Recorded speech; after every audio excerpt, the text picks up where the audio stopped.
Welcome to cooking with Ammu channel. இன்றைக்கி எல்லாருக்கும் பிடிச்ச உருளைக்கிழங்கு ஃப்ரை தான் செய்ய போகிறோம். வாங்க வீடியோக்குள்ளே போகலாம். பாருங்கள், உருளைக்கிழங்கு நல்லா பெரிய சைஸான உருளைக்கிழங்கு எடுத்திருக்கேன். நல்லா கழுவி தோல் சீவிட்டு நீல வாக்கில் கட் பண்ணிக்கிங்க.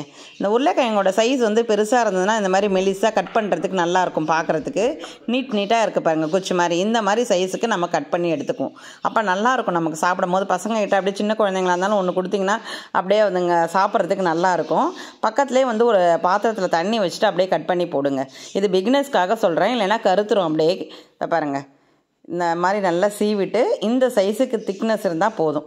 இதுக்கு தேவையான இன்க்ரீடியன்ஸ் வந்து பார்த்திங்கன்னா, பூண்டு வந்து பார்த்திங்கன்னா ஒரு 8 பூண்டு பல் எடுத்துக்கோங்க. அப்படியே தோல் உரிக்க தேவையில்ல, அப்படியே தட்டி வச்சுக்கலாம்.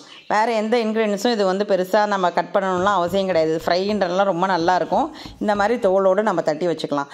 இப்போ ஒரு பேன் வச்சுக்கலாம். பேன் சூடானவுடனே நல்லா 2 கரண்டி வந்து எண்ணெய் ஊற்றிக்கிங்க.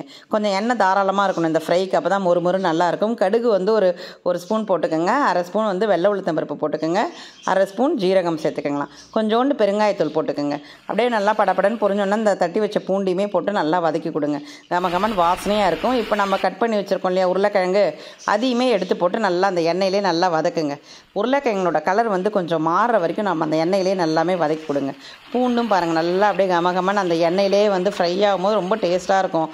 கடித்து சாப்பிடும் போது நல்லாயிருக்கும். நம்ம வறுத்த பிறகு பார்த்திங்கன்னா இந்த பாருங்கள் எல்லாத்தையுமே நல்லா கிளறி கொடுங்க. நல்லா வந்து அந்த எண்ணெயிலே வந்து நல்லா கலர் மாறுற அளவுக்கு நம்ம வதங்கணும். இந்த பச்சைத்தன்மை இல்லாத மாறணும். அது அப்போ தான் நல்லாயிருக்கும் டேஸ்ட்டாக. சீக்கிரமாக ரெடி ஆகிடும். நம்ம இதில் தண்ணியெல்லாம் சேர்க்கவே கூடாது. நம்ம அப்படியே மூடி போட்டு தான் நம்ம வேக வைக்க போகிறோம். இப்போ மசாலா சேர்த்துக்கலாம். ஒரு சிட்டிகை மஞ்சத்தூள் சேர்த்துக்குங்க.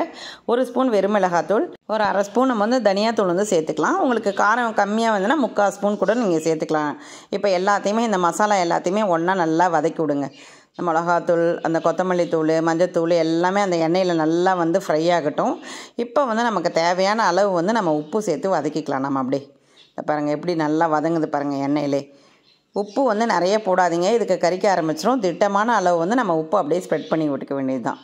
பாருங்கள், இந்த மாதிரி போட்டுட்டு நல்லா வந்து கிளறி கொடுங்க. அப்படியே உப்பு வந்து அப்படியே அங்கங்கே இல்லாமல் இருக்கும். அதுக்காக தான் நல்லா வந்து சுற்றி கிளறி கொடுங்க. இது வந்து பார்த்திங்கன்னா இந்த தயிர் சாதம், சாம்பார் சாதம், ரசம் சாதம் எல்லாத்துக்குமே ரொம்ப நல்லாயிருக்கும் ஃப்ரெண்ட்ஸ். எல்லாருக்குமே வந்து உருளைக்கிழங்கு வறுவல், சாம்பார் சாதத்துக்கு உருளைக்கிழங்கு வறுவல்னால் ரொம்ப பிடிக்கும்.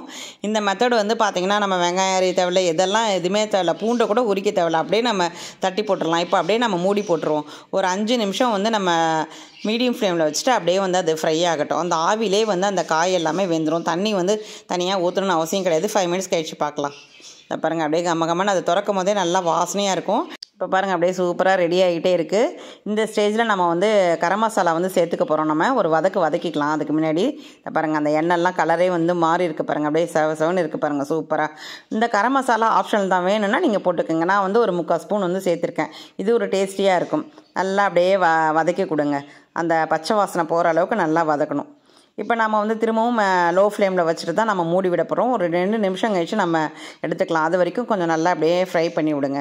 நம்ம வந்து கருவேப்பிலை வந்து ஒரு கொத்து எடுத்து வச்சுக்க போகிறோம். நம்ம இந்த இதில் போடும்போது ரொம்ப டேஸ்டியாக இருக்கும். இந்த பாருங்கள், இந்த ஸ்டேஜில் நம்ம கருவேப்பிலையை சேர்த்துக்கலாம். அப்படியே அந்த பச்சை ஃப்ரெஷ் கருவேப்பிலையோட வாசனை இறங்கி ரொம்ப நல்லாயிருக்கும்.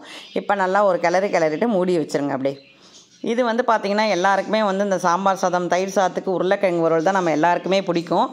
ரொம்ப டேஸ்ட்டாக இருக்கும் இது. அப்படியே பாருங்கள், அப்படியே அந்த கருவேப்பிலையோட ஃப்ளேவர் வந்து அந்த எண்ணெயில் இறங்கி சூப்பராக இருக்கும். அப்படியே நம்ம சாப்பிடும் போது மொறுன்னு ஆகிடும் நம்ம இறக்கும் போது பார்த்திங்கன்னா.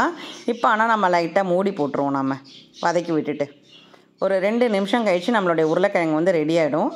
இந்த பாருங்கள் எப்படி தலை இருக்குது பாருங்கள். மூடி போட்டு விட்ருங்க. அப்படியே ஒரு 2 நிமிஷம் கழிச்சு அப்படியே நம்ம திறந்து பார்க்கும்போது அப்படியே சூப்பராக கிறிஸ்பியாக ரெடி ஆகிடும். இதுக்கு மேலே நீங்கள் வந்து மூட தேவையில்லை. இன்னும் கொஞ்சம் உங்களுக்கு நல்லா மொறுன்னு வேணும்னா இன்னும் ஒரு 2 மினிட்ஸ் கூட வச்சிட்டிங்கன்னா அப்படியே நல்லா ஃப்ரை ஆகிடும். இது வந்து பார்த்திங்கன்னா எல்லா வெரைட்டி ரைஸ்க்கும் நல்ல சைட் டிஷ் வந்து இந்த உருளைக்கிழங்கு ஃப்ரையே. எப்படி நீட்டாக சூப்பராக வந்திருக்கு பாருங்கள். மொறுன்னு இருக்கும் எடுத்து நம்ம கடிச்சு சாப்பிடும் போது. இன்றைக்கி நம்ம வீட்டில் பிசிபெல்லாபாத்தும் தயிர் சாதமும் செய்திருக்கேன். அப்பளம் பொரிச்சிருக்கேன். கூடவே வந்து இந்த உருளைக்கிழங்கு ஃப்ரை வந்து செய்திருக்கேன். பசங்களுக்கு வந்து இது ரொம்ப பிடிக்கும். இந்த ஃப்ரையை நம்ம இறக்கி வச்ச உடனே பசங்க வந்து காலி பண்ணிவிடுவாங்க. அவ்வளோ டேஸ்ட்டாக இருக்கும். எப்போ எந்த விதத்தில் உருளைக்கிழங்கு செய்தாலும் என் பிள்ளைங்களுக்கு ரொம்ப பிடிக்கும். அது என் பிள்ளைங்க எல்லா பிள்ளைங்களுக்கும் ரொம்ப பிடிக்கும். அது இதே ஒரு அளவோடு செய்து பார்த்துட்டு நீங்களும் கமெண்ட் பண்ணுங்கள் ஃப்ரெண்ட்ஸ். நம்ம சேனலுக்கு புதுசாக வந்திருக்கவங்க லைக் பண்ணுங்கள், ஷேர் பண்ணுங்கள், சப்ஸ்கிரைப் பண்ணுங்கள். மறக்காமல் பெல் பட்டனை ப்ரெஸ் பண்ணுங்கள். அப்போ தான் நான் போடுற வீடியோ உடனே வரும். சுட உருளைக்கிழங்கு ஃப்ரை ரெடி. நாளைக்கு பார்க்கலாம் ஃப்ரெண்ட்ஸ். பாய்.